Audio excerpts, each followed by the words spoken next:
بسم الله الرحمن الرحيم والصلاة والسلام على سيد الأنبياء والمرسلين سيدنا محمد وعلى آله وصحبه أجمعين. أما بعد, my dear brothers and sisters in Islam, Assalamu Alaikum wa rahmatullahi wa barakatuh. Our guest today is Brother Nadim Ali. Brother Nadim Ali, Assalamu Alaikum, brother. Jazakallah khair for joining us today. Jazakallah khair. We are honored to have you.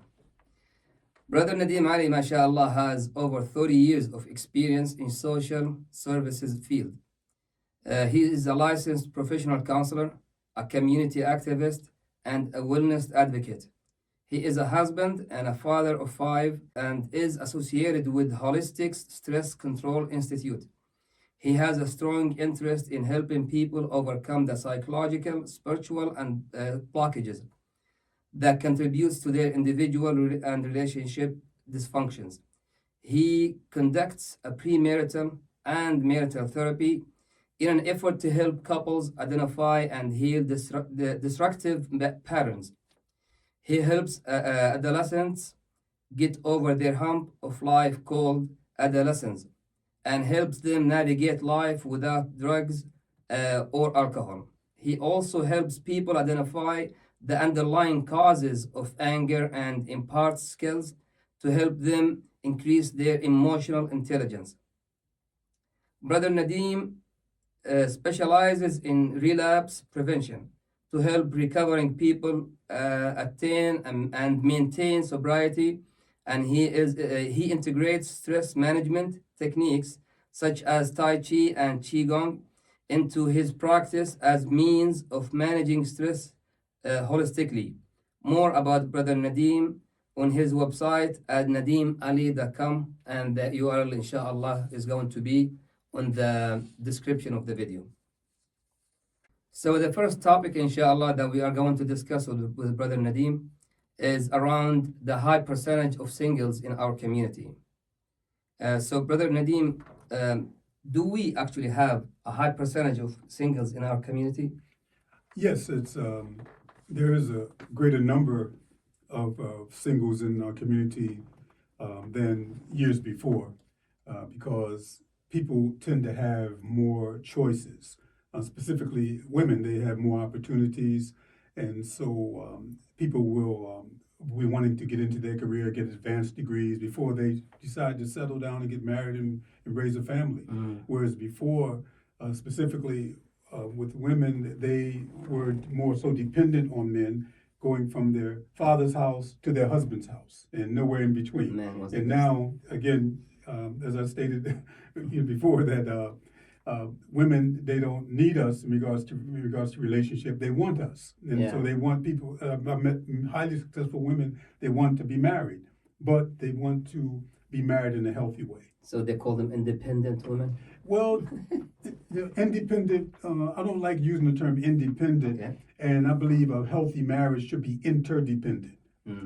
So interdependence is different from independent. When you're independent, you're totally, I don't need anybody else. Exactly. Whereas interdependent, hey, I need you for certain things, you need me for certain things, and it's like, a Venn diagram where you're overlapping. In the middle is the relationship, but they say that people who have lives of their own are healthier than people who are just totally dependent. Because another type of relationship is codependent, where you're totally dependent on somebody else. So you have unhealthy relationships that are independent, unhealthy relationships that are codependent, and you have healthy relationships which are interdependent. It's a negotiated type of relationship, interdependence. Interdependent. I like that term. So, it seems that the changes to society changed the marriage numbers and style, so to speak, and so that impacted the Muslim community as it impacted all other communities. Yes. It's across the board. It's not unique to. Okay, I see what you mean. So for the Muslim community, is that a bad thing that we have less marriages and more singles? I would say it's not necessarily a bad thing, because if you're not ready for marriage, again, I do a talk sometime and say marriage is half of our religion, half of our deen. But what Yes, we about say the other that. half? Yeah, What about the other half? exactly. And so you don't drive half a car. And so I talk about, people being whole people coming together and creating synergy as opposed to being half people coming together trying to complete one another. So, I would promote preparing a marriage from childhood. We prepare our children for marriage from childhood. That not because again we live in a pluralistic society where you can marry or you not get married, and there's no consequences. Like what says in traditional Muslim society, you get beat or you go to jail if you engage in that type of behavior. That's right. In the mutawa, Yes, come, right. come That's at you. Whereas over here it's like, hey, I can do what I want to do.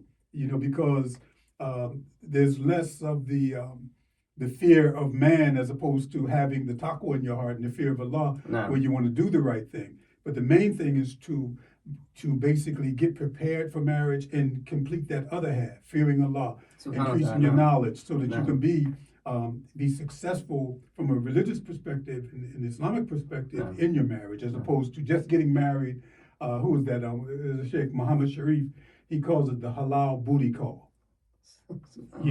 People just get married just to satisfy themselves. Yeah. Whereas marriage is more than that. Exactly. I call it the porch syndrome. A friend of mine, he gave me that scenario, and he said when you marry somebody, you have to look at that person. Is this the person that you see yourself? Like I'm 68. And my wife likes me a little bit. We've been together over 50 you look a lot younger than 60, brother. MashaAllah, MashaAllah. We've been together close to 50 years. MashaAllah. She still likes me a little bit. But the thing is, it says, is this the person that you want to be next to on the porch when you're my age? If the answer is yes, then move forward. But if the answer is like, oh, well, they satisfy me now on these physical level, but are they satisfying me emotionally? Do they strengthen me spiritually? Do they help me increase my iman and all of that? So these are some of the things that has to come into play before you get married. So the because we are Muslims, we have guidelines that comes from Quran and Sunnah, not because we're afraid of people, but we're afraid of we fear Allah subhanahu wa ta'ala. So we follow the guidance that Allah provided us in the Quran and Sunnah. So so do we have any services that helps couples with deal with issues they face? Because especially new couples, the first maybe year it's like they're all happy and but then year 2-3 years they start to rough spots. Yes, and I think a therapy in that within that time period is good, and then over years, maybe 10-15 years, however many years, they will always get to points where they have problems that they need help with it. Right. So do we have that kind of services? Yes, I know in Georgia we have the Center for Islamic Counseling and Guidance. It was initially started by Sheikh Dawood Bojang, and so Imam Tariq Khan, he is active in keeping that going, and they do premarital counseling as well as marital counseling. And also what I do is I have presented a list, I've developed a list of Muslim therapists and Muslim-friendly therapists. So I'll give that to you, and yes, you can put that on the as well. The description, yeah. And and so and again in my community, the masjid that I'm over, I won't do a marriage unless people go through premarital counseling. Very smart. Yes, so they have to go through 6 sessions of premarital counseling. That's right. And like you mentioned, we do premarital counseling. If people run into rough spots, we do marital counseling. And also, if they decide not to be together, again, I always recommend do postmarital counseling. And not necessarily to reconcile, but specifically if you have children, how can we have a healthy divorce? As Allah says, you freedom, part them in part in peace. Don't just say it. Marriage is not a prison; it is a prism. And so a lot of times people use marriage almost like a prison. Well, how long you been married? Oh, I've been down 10 years. How long you been married? Oh, 20 years. They like they're in jail. There was a guy working some really tough job. He's doing it. He's like, I would rather be home with my wife No, this job is fine. This job is fine. You so know. so that goes into it's an example actually. So one thing that I haven't heard much about, but should there be a donation box in masajid to help those who want to get married, but they require some assistance, financial assistant. Maybe they can afford, let's say, 75%, and they just need help with that 25%. Do we have that, or should we have, this kind of assistant from masajid where they have a box, call it with that name specifically, so people can, assist a little bit? There are organizations like I'm on a part of the board of what's called Share Atlanta, which is it's a subsidiary of the Muslim Alliance in North America. And Muslim Alliance of North America, or MANA, they have created an initiative, and part of it's the Healthy Marriage Initiative. And so over the next 2 years, they want to work with youth, young adults, and also families, to try to strengthen marriages and things like that. So to put a designated box for marriage, I most likely would have some difficulty with that. I mean, if a person is just trying to get married and they just want to maybe help to do the nikah and do the walima and all of that, I don't have a problem with that. But if you're not ready financially, what's the old saying? There's no romance without finance. And so That one. yeah, and so the thing is that the masjid cannot continue to help this person, and so if a person has gotten into their career or attained a job where they can basically take care of a mate, then just go ahead and do that. The mosque should help facilitate people getting the necessary skills, whether they want to be an entrepreneur or whether they want to get into a certain career. We should have options for that and mentors for that. Nice. And so I think that would be more feasible, in my opinion, than what's the old saying that they have: if you teach a man to fish, Yeah. if you give a man fish and he eats for a day, that you teach him how to fish, they eat forever. So we have to Yes. teach these people how to fish. Rather than giving them the fish. Makes perfect sense. Jazakallah khair. So do we have any services that helps singles, not financially, but help them find spouses? Like some platform that they can go to, either post or find other posts from other I'm singles. running into a lot of couples who've met online. And SubhanAllah. some of them have successful marriages. Some it's similar to if you met Yeah, in person. yeah. And it's just like if a person met on a blind date or you just introduce somebody. But some Muz matches one. There's some other ones, and then even some of the mainstream marital sites you can or relationship sites, you can filter it and just put in Muslim and put in the characteristics that you want of a mate. But would it be legal for them to ask for what's your religion or your faith on a website? No, I'm saying that's a part of a filter. Oh, okay. It's not necessarily illegal, but the thing is, what I would suggest for sisters is to, if you first of all get a wakil, get a wali. If you don't have a Muslim relative who can just have the imam appoint you a wali and run the prospects through the wali, as opposed to you directly talking. Yes. Because what happens is you have people who are on these sites in jail for life, and they they got all the time in the world to write some nice letters, and then you have women who fall in love with these men who are incarcerated, and before you know it, they are sending money and all of that, and so you have to be very careful. And I remember a young lady who asked my advice on that situation, and then she was introduced to a man online, and then when I started talking to him, I said, "Well, just have me have your imam contact me." There you go. And he got all haughty. I said, "Oh, he's not going to the mosque. He's going to go to the mosque." So it was a wrap. One. Yeah, it was not. It was a wrap. Very Because smart. she was getting emotionally attached to him. And when I said that, he got very arrogant with me. And I said, "Well, he's not going to the mosque." And so, if a person doesn't love Allah, he's not going to love you well. That's right. He's not gonna love anybody else. But I'm not opposed to using the online sites, but just to put interventions in place. Yeah, you know, I've heard many people they have complaints, they have reservations about online services like websites. And they also have Muslim matchmakers around, Yeah. which will guarantee you Something, yeah, some three people with people. introductions. Yeah. Exactly.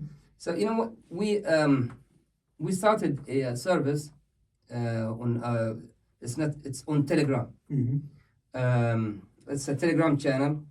People can join and then click on the bot, fill in the information that it prompts, like name, age, all these things, and then it creates an ad for them automatically.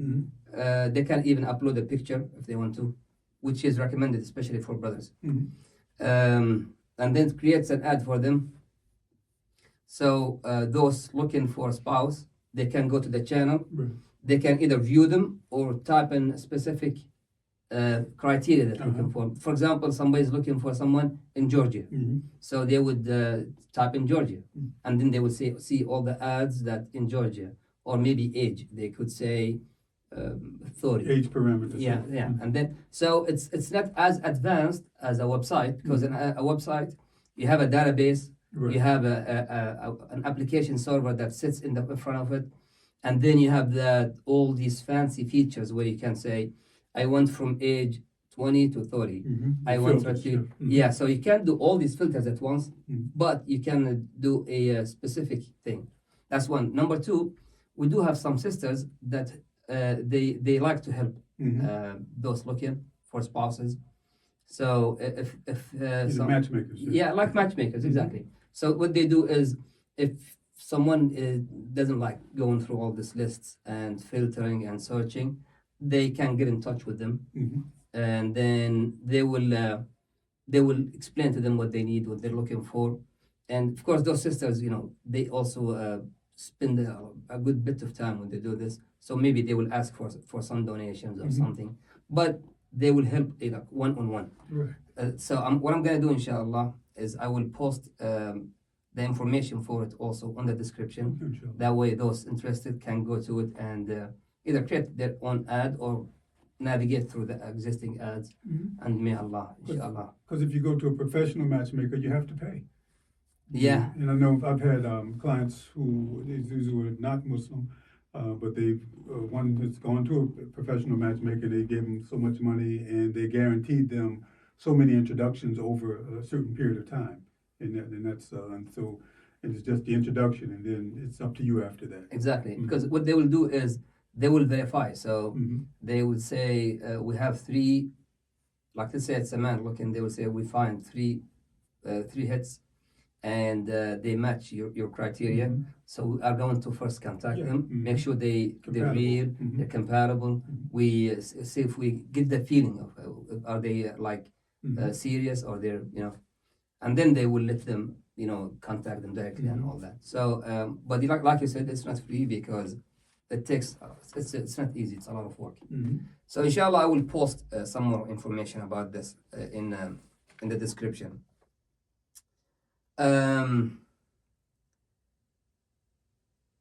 So we covered the last question as well. So I think we covered all the points for this part. Jazakallah khair, brother. May Allah accept from all of us, inshallah, and reward you in this life and the hereafter. Ameen. Alhamdulillah. Allah Jazaak khair, brother. Shukran. My dear brothers and sisters in Islam, Assalamu Alaikum wa rahmatullahi wa barakatuh, and Jazakumullah khair for watching. We will see you again, inshallah.